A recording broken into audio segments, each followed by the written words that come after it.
Hi guys, it's Mark Zicree, Mr. Sci-Fi, also Mark Zicree of Space Command. And those of you who have been Mr. Sci-Fi fans for a long time know that one of the ongoing series that I've been doing is a history of science fiction. We started with novels, now we're doing movies, and it's been a while since I've done one of these because we're shooting our own movies, our own TV series now, and it takes a lot of time and effort and stuff. So, but it's always something I've wanted to continue, because after movies, we'll do TV series, radio shows, the history of science fiction in comics and graphic novels. Lots of ground to cover, and then by the time we get to the end of that, it'll be like people who paint the Golden Gate Bridge, where they get to the end and then they start right back the other way, because by then science fiction will have had several more years, and we'll have to do updates. So, but we will eventually be offering Mr. Sci-Fi's History of Science Fiction as a series, and that people can buy as downloads or DVDs or Blu-rays or whatever. So it's going to be a lot of fun. And for those of you who are new to me, I've written for many of the iconic science fiction shows. Additionally, wrote the Twilight Zone companion. I've known many of the great science fiction icons, the writers and directors and actors of science fiction over the last many decades. Initially meeting Nichelle Nichols and going on the Star Trek stage, Star Trek sets when I was 10, listening to Ray Bradbury give a talk in person when I was 7, etc. So, now previously on Mr. Sci-Fi's History of Science Fiction Movies, I've mentioned that initially science fiction films were very few and far between, and you might have one great one every decade. So, for instance, in the 20s, you have Metropolis. In the 30s, you have Things to Come. All the way through the 50s, where you have Forbidden Planet. But then science fiction films started to increase. With the atomic age, with the space program, you got more and more. Science fiction became more and more widespread and popular. And the real turning point was 1968 with 2001.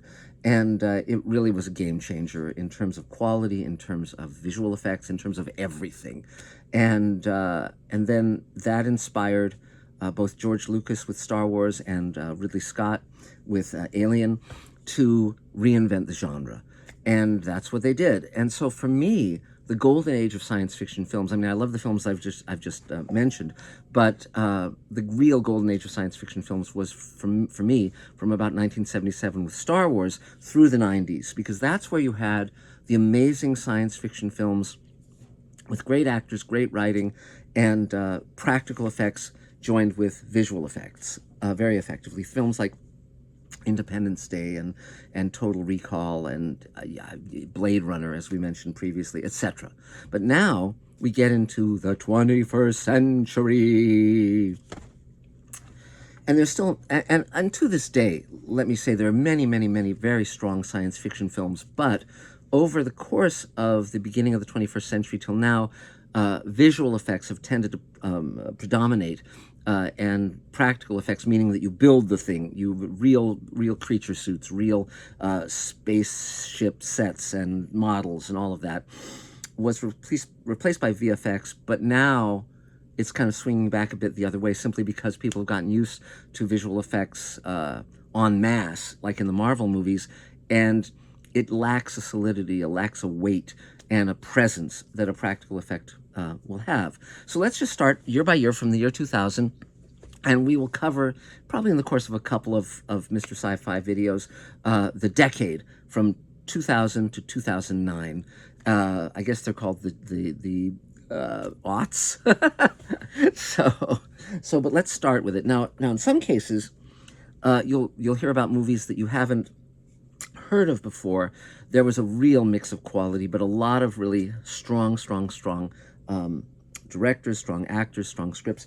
Here's a film that, if you haven't seen it, The Sixth Day, made in the year 2000, which we're now talking about, starring Arnold Schwarzenegger. He has, of course, established himself as a huge star, an action star, and is, of course, well known for the Terminator and Predator, of course, but Terminator was the big one.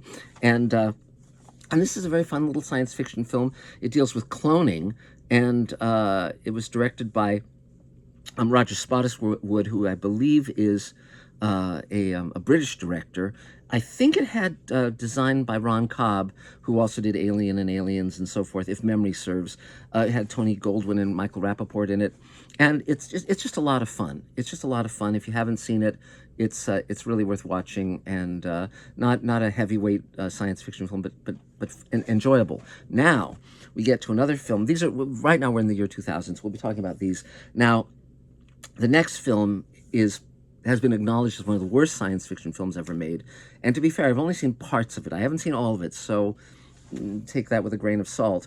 But let me give a little backstory on it. In the 1950s, late 40s, early 50s, the science fiction writers here in LA used to get together, Heinlein, Bradbury.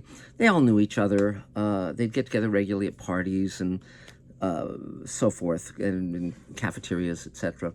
And they were pals. They all knew each other, and they were all living similar lives where they were just pounding out short stories at a furious rate. Not some of them were writing not just science fiction, but romances, westerns, detective stories under a plethora of pseudonyms. Because if you're being paid a penny a word or 5 cents a word, you're not getting rich, and you have to type as quickly as you can. And then after World War II, you started to get publishers who were publishing novels, and you might earn $1,000 or $3,000 for a novel. Again, you weren't going to get rich, and in many cases, these writers would take things they'd written for the pulp magazines, like Astounding and Amazing and Galaxy and Worlds of If, and they would expand them into the novels or combine several novellas to make a novel.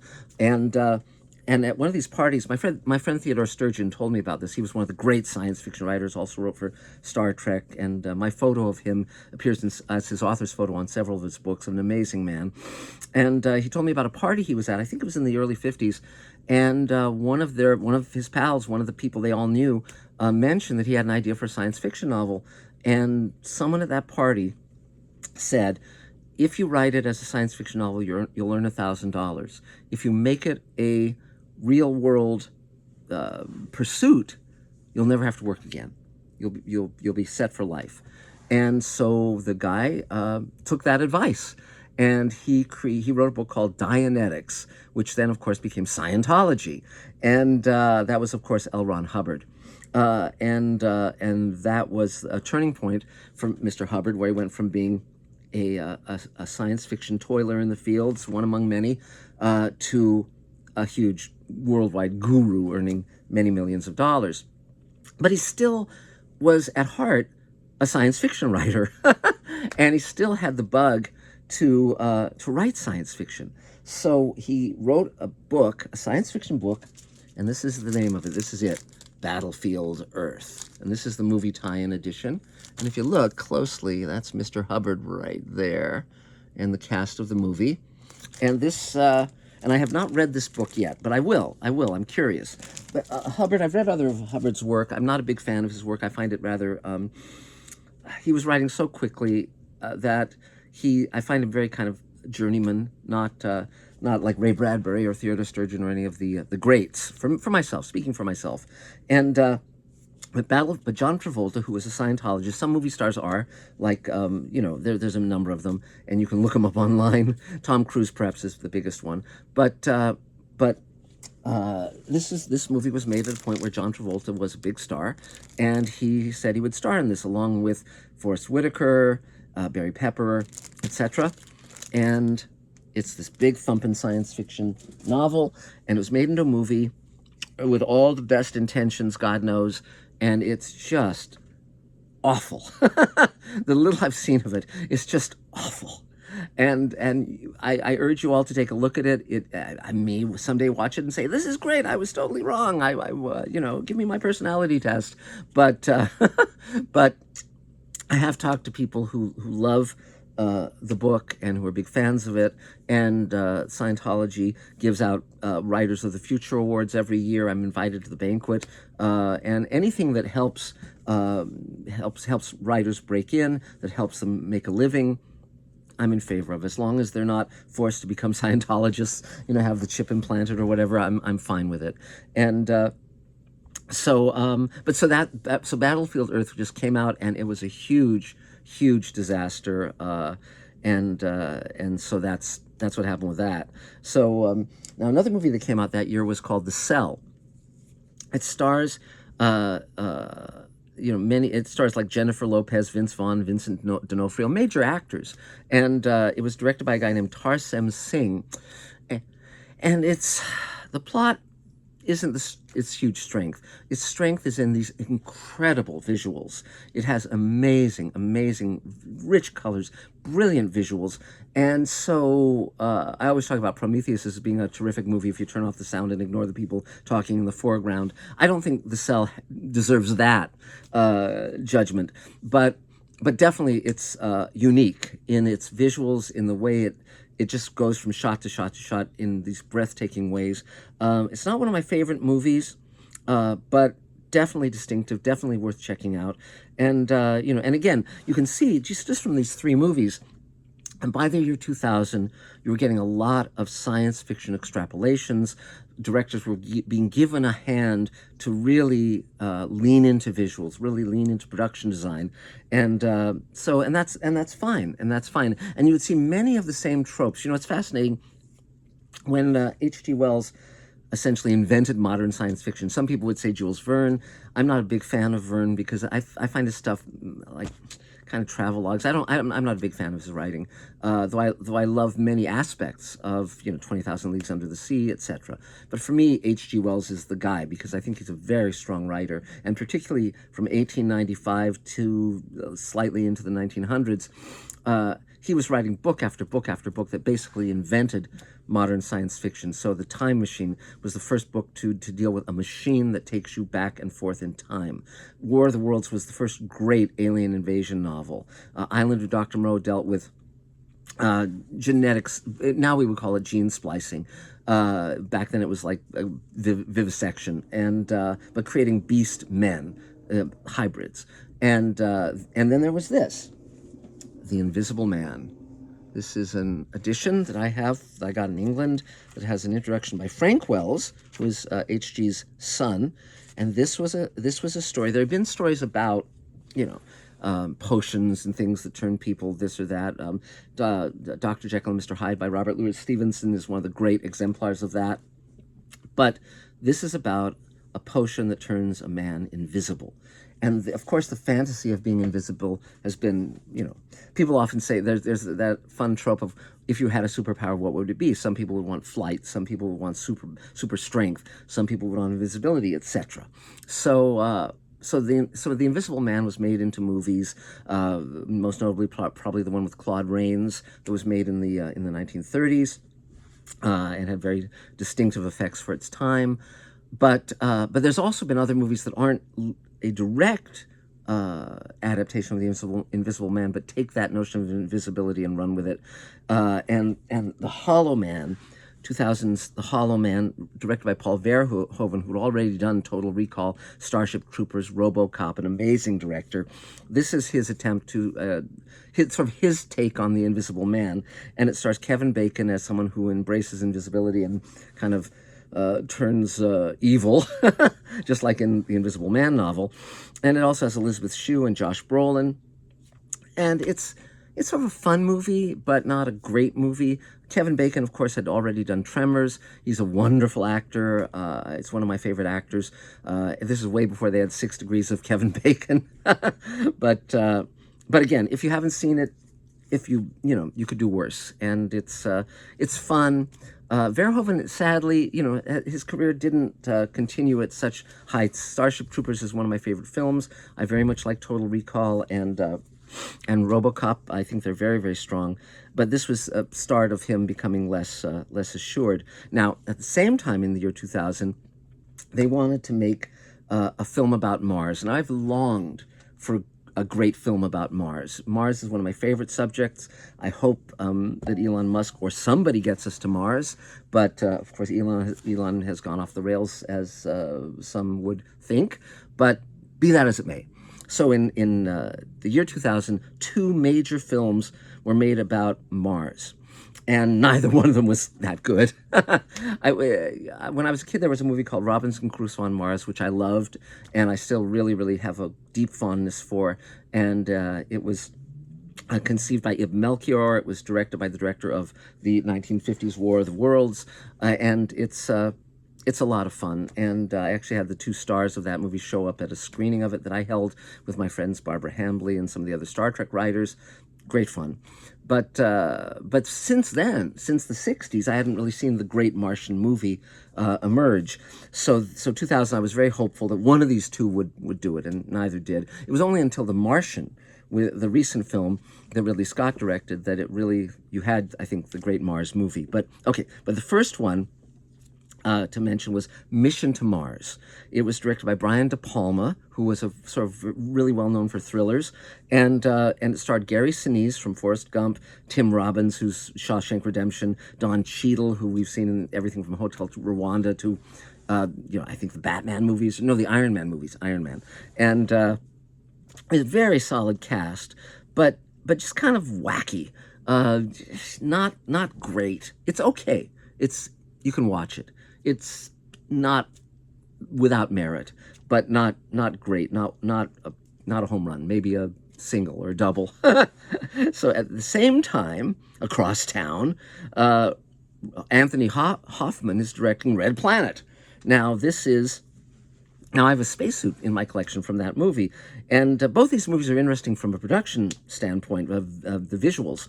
But Red Planet, again, it stars Val Kilmer, who had been wonderful in movies like Top Secret, and of course he's in Top Gun, and Carrie-Anne Moss, who was in The Matrix, and Benjamin Bratt, and Tom Sizemore. Solid cast, but my understanding is that Tom Sizemore and Val Kilmer hated each other so much they would not appear in the same shot together. So anytime you needed a shot with the two of them, it was a split screen. Whether that's true or not, I mean, it's a delightful story. It's probably true. I once heard, I mean, there was a period where Val Kilmer was sort of the bad boy of cinema. I think he's mellowed and gotten better lately, but I once heard that among the things he did, he put a cigarette out on a PA. I mean, just terrible behavior. And yet he's a great actor, and in Tombstone he's terrific as Doc Holliday. But this movie, again, it's got astronauts going to Mars. It's kind of just off, weird, and not a great movie. Not a great movie. Carrie-Anne Moss tries to be, tries to deliver a performance, but Val Kilmer is just sort of, he seems like a jerk in this movie, and whether that's his interpretation of the character or whatever, it's slightly off-putting, and so again, you can watch it, you can check it out, you could do worse, but there you have it. Now also this year was Space Cowboys. Now that's more of a mainstream film. It's about older astronauts having to pilot the space shuttle and become the men they once were again. And it stars Clint Eastwood. It was directed by Clint Eastwood and Tommy Lee Jones, Donald Sutherland. Very, very, very solid cast. It's only marginally really science fiction, but okay, a fun film. I mean, again, there are many, many films that aren't remembered, that are not well known. And if you just want to put something on for an afternoon or an evening and be entertained by a film that has a beginning, middle, and end, you could do worse than these films. Clint Eastwood is a very solid director, and the fact that he's doing, in the year 2000, he was already an old guy and playing an old guy, and the fact that he's still with us is a blessing, let us say. So, so just continuing down this list, because again, so far you've seen we have space exploration films, we have a bunch of the science fiction tropes being explored, and it'll continue throughout these years of the aughts, and although you'll see more and more visual effects starting to overwhelm practical effects, you still practical effects are being done at this stage in very interesting ways. So another science fiction film of this period was Supernova, again trying to be a big space-going film.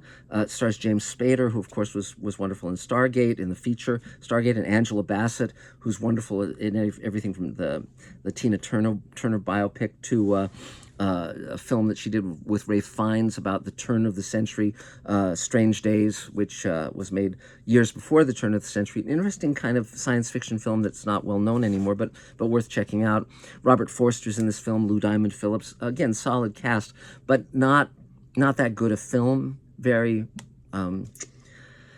Problematical in many ways. I actually have a spacesuit from this film as well that I'm using in Space Command, but there was something that was done in production that was really questionable, which was uh, Angela Bassett had a no nudity clause in her contract, and they shot all of her footage. But then they took a nude love scene with two of the other actors and changed the tone of it so it looked like the white actress in that scene was black to suggest that she was having sex with James Spader in that scene, and that's in the movie, but it wasn't her.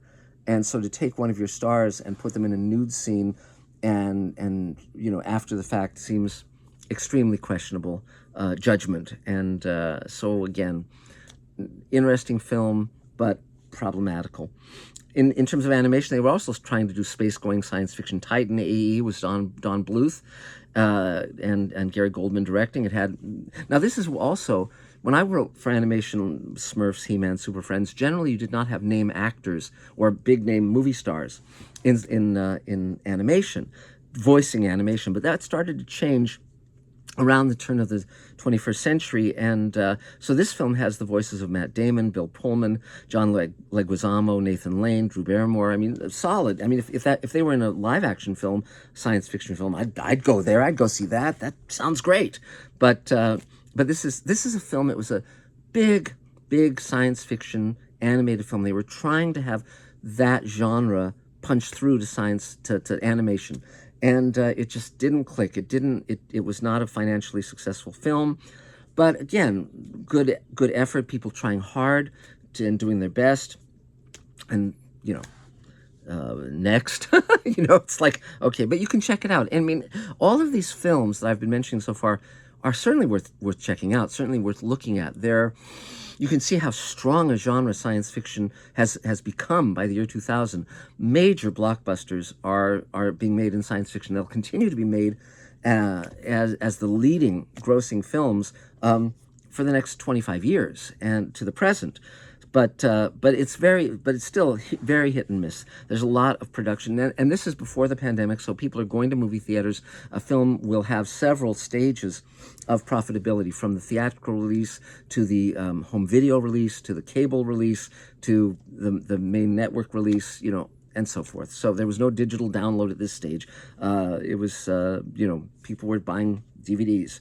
So then we get to M. Night Shyamalan. Now he had a big hit with The Sixth Sense, and he was continuing in the science fiction genre. And this Unbreakable was the film he did in 2000 with Bruce Willis and Samuel L. Jackson, and it was sort of a quasi-comic book movie, but not utilizing any of the established comic book names. So it was basically the idea: what if someone were a superhero without knowing it, and what would a supervillain in that world be like?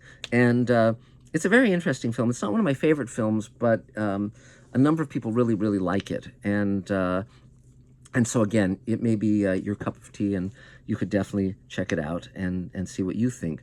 And then finally, the final big science fiction film from the year 2000 is X-Men, the first X-Men movie. Bryan Singer directed it. He was a very popular director at the time. He's come under a cloud a bit now because of certain sexual allegations. But starred Hugh Jackman, Patrick Stewart, Ian McKellen, Halle Berry, and Anna Paquin. All solid stars. And this is the movie that kind of established Hugh Jackman as Wolverine. And Patrick Stewart, of course, played Professor Xavier. Ian McKellen was Magneto. And it was an entertaining film, and everyone in it was good.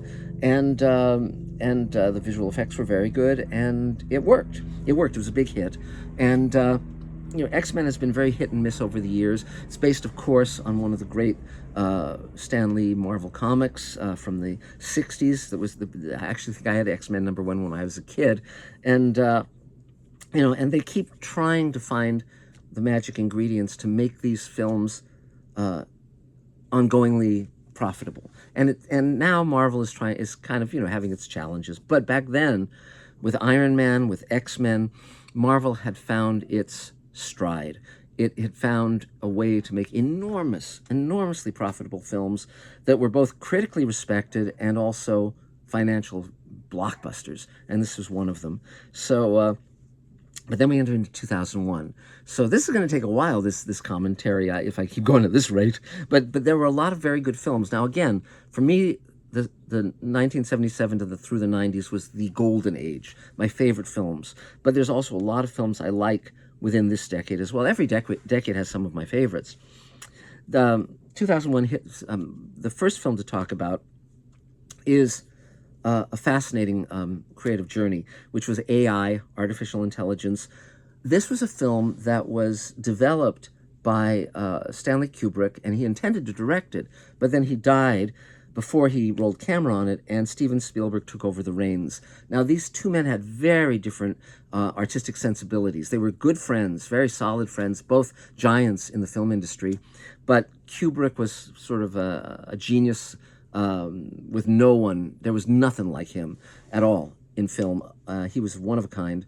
And Spielberg, of course, had done, by this point, many, many, many huge hits. Indiana Jones, Close Encounters, E.T., I mean, on and on. But he took over AI out of love for Stanley Kubrick. And it's a strange hybrid in that way. It's based on a short story by Brian Aldiss. And it seems a very odd idea for a movie. It's about a little boy robot who essentially gets jettisoned, and his journey along the way. And Kubrick, I think, saw it as a way of presenting this strange future and exploring artificial intelligence, and if that a creature that's a robot is human or not. That line that we're encountering now, these questions that we have right now about AI and robots. And of course, Kubrick with 2001 had created one of the great artificial intelligences of all time in HAL 9000. So this was him continuing along that road. But Spielberg, who is a huge fan of Pinocchio and Peter Pan and all these Disney films, he saw it as very much a Pinocchio story of a little artificial boy who wants to become human. And it stars the great Haley Joel Osment, who was one of the greatest kid actors of all time. He was brilliant in The Sixth Sense. He's the little kid in Forrest Gump. He's the Forrest Gump's child, and just a standout in that. This film put Jude Law on the map. He gives a terrific performance as a robot gigolo, phenomenal, and the visuals are spectacular. The production design spectacular. The problem with this film for me is that Haley Joel Osment is a robot, and they never really waver from that choice. And so there's a kind of a coldness to his character, there's kind of a creepiness to his character, and it's at odds with sort of the heartwarming story it's trying to tell. And it's just, for me, it's dissonant, very dissonant. And though I can respect it more than like it. And you know, it's Haley Joel Osment, by the way, made it a point when the camera was on him to never blink his eyes, again, as part of him being a robot. And if you watch it, I don't think he blinks his eyes once in this movie, as far as I can tell. And his performance is great. But again, and William Hurt's in the movie as well. There's a number of very well-known actors in this film. But somehow, for me, it didn't touch my heart in the way it seemed to be wanting to. And but in terms of visual design, it's just spectacular. So then now we come to now that's a big budget, big science fiction movie. Now we go to the other side of the coin with Donnie Darko, which is an indie film directed by Richard Kelly. It's one of my favorite films, though this is probably the only case where I prefer the theatrical cut to the director's cut. For me, the director's cut weakens it, and the theatrical cut is the one that I prefer. But it stars Jake Gyllenhaal in I think the role that really put him on the map, and Jenna Malone, Drew Barrymore. Phenomenal film. It's a time travel story, and it's just really moody, really thoughtful and intriguing, and it just tells a great story. Maggie Gyllenhaal is in it as well, and I highly recommend it. It stays with you. It's about the issue of how you can make one choice and it'll change the entire timeline, and in huge ways. And so I highly recommend it. I had lunch a couple of years ago with Richard Kelly. Very nice guy. For me, his later films have not matched the promise that Donnie Darko showed. but for me, Donnie Darko is one of the great films, and again, showing that the science fiction genre, you can work from a low budget to hundreds of millions of dollars, and the genre, the tropes of the genre, give you that freedom, and so again, highly recommend it. Evolution was a movie from 2021 that Ivan Reitman of Ghostbusters fame directed, trying to strike gold again with a science fiction comedy, and this one just kind of, for me, it missed the mark. It was kind of more odd than amusing. It stars David Duchovny, who was hot off the success of X-Files, Orlando Jones, Sean William Scott. It's sort of a big, noisy kind of science fiction comedy. Missed the mark for me. Someday I'll look at it again. Maybe I'll love it. You never know, because a film is a communication between you at that point in your life and the filmmaker's expression of what they're trying to do. And so every time you watch a film, it's different in that way. So, but definitely you can check it out. Another film that was done this year was Atlantis: The Lost Empire, which was an animated film. Had the voices of Michael J. Fox, James Garner, Leonard Nimoy. Again, not my cup of tea. I'm not a big animation fan, just to let you know, even though I wrote for animation extensively. Smurfs, He-Man, Super Friends, Real Ghostbusters. But I think it's an entertaining film, but not, not one I'm going to watch with Coco on a rainy day. So now we talk about another film about Mars, Ghosts of Mars by John Carpenter.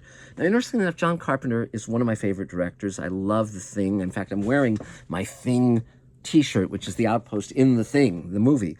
And so I love that film to death. It's definitely on my top 10. But and I love Dark Star and all sorts of things that he's been part of. But this is when he's starting to be on the downward slope of his career, and movies are not quite as entertaining as they had been. This stars Ice Cube, Natasha Henstridge. I believe she starred in Species. Jason Statham, before he was a big star. This is one of those movies that I'm going to look at again to see what I think of it. Oh, by the way, I haven't been showing visuals. Look, here's Mission to Mars. And the Gary Sinise, Tim Robbins movie. And, sorry about that, guys. And also, when I talked about Red Planet, this is a Heinlein book called Red Planet. No connection. But again, every science fiction writer, tends to gravitate toward writing a book about Mars or set on Mars. And Heinlein did it. Asimov did it. Arthur C. Clarke, Ray Bradbury, everybody. So, but titles are not, you can name something generally after something else, and if they're not connected by plot, you can get away with it. So Red Planet was made under those conditions. Now, I think I skipped one film from 2000. I did, and this is one of the good ones, one of the really good ones. Pitch Black. This was originally going to be. It's written by David Twohy, and it stars Vin Diesel before he was a huge movie star. This is, in fact, the movie that put him on the map in a serious way. It was written and directed by David Twohy, who is still with us. He wrote Jurassic Park, the screenplay. He's still writing and directing movies. Solid guy. And originally, it was going to be a TV movie on the Sci-Fi channel. And originally, they did not intend a theatrical release, but the movie turned out so well that they changed their minds, and it was a big hit. And it's about a group of people who crash land on an alien planet that has creatures that come out in the dark and are very, very, very dangerous. And Vin Diesel plays a convict who's being transported and who essentially saves the day. Not to spoil the ending, but it's a great film. It has a wonderful cast, including Cole Hauser and Keith David and many others, and the visual effects are very strong, and I can wholly recommend this. This is the version that Arrow put out in 4K. Wonderful film. Now, earlier we talked about Supernova, and this is what that DVD looks like, again with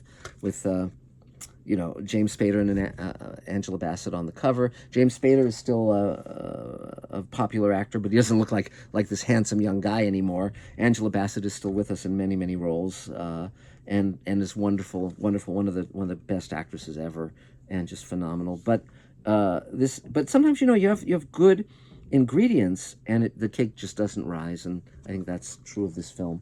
Additionally, here is the video of AI, artificial intelligence, and again, worth watching, worth looking at, and just phenomenal visual qualities, and but not a home run. And then finally, here's Donnie Darko, and you can see the wonderful cast and the wonderful quality of it. Even the cover of the Blu-ray of the DVD is creepy. So those are some of the distinctive movies, and then let's see what else was in 2001. I'm just going down the list. I'm going to go chronologically. Here's now, there was a movie that came out around the end of the 20th century, and that was Jurassic Park. And by the time we get to 2001, they're doing Jurassic Park 3. Now, Jurassic Park 2 was a disappointment. It kind of was a funky, rushed movie, didn't really work very well. Jurassic 3 is actually a better film. It's directed by Joe Johnston, who was part of the visual effects team or the practical effects team earlier, and he knows his stuff. And it stars Sam Neill from the first movie with William H. Macy and Tia Leone in it. And it's fun. I actually enjoyed that film and can recommend it. So I think we've covered enough for now, but we'll be coming back to talk more about these films, including Tim Burton's Planet of the Apes and Vanilla Sky and many others. 28 Days Later, which is a great film. But for now, all I'll say is science fiction has so much to offer all of us, and it's really fun to talk about it and think about it and watch these films and read the books and all that stuff. And everyone, by the way, all the science fiction fans and writers and creators watch each other's work, read each other's work. So there's a great cross-fertilization in science fiction of ideas, of someone inspiring someone else to think, oh, that's an interesting notion.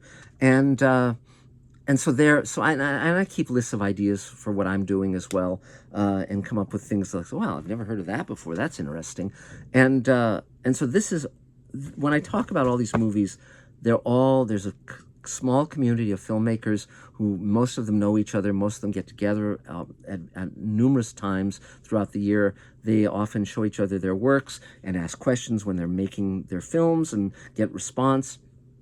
It's much more of a supportive community, artistic community, than dog eat dog or backstabbing or any of that. That's for others to do, the executives and so forth. But most of the filmmakers are trying to create wonderful works, wonderful films. They're struggling against the budgetary constraints, but they're putting on their pair of pants every day and going to work and doing their best with what they've got. So that's it for now. If you want to buy shares in Space Command or the Showrunners Network, mail me at markzickery@gmail.com, and we're going to be doing another Kickstarter campaign. We're shooting this weekend. We're going to be shooting through March and shooting in April and onward.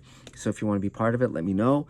And definitely subscribe to Mr. Sci-Fi. Tell your friends. Spread the word. We are bringing aboard a marketing team and a Kickstarter team, and if you want to be a set of hands to help with that kind of stuff, we'll be redoing our web page and our website and all that, because there's only so much time in the day and I'm only one guy. So but that's it for now. Ding the bell, comment, if you want me to do Mr. Sci-Fi videos on various subjects, let me know. I'm open to it. And that's about it for now. So we'll talk again real soon, guys. Bye.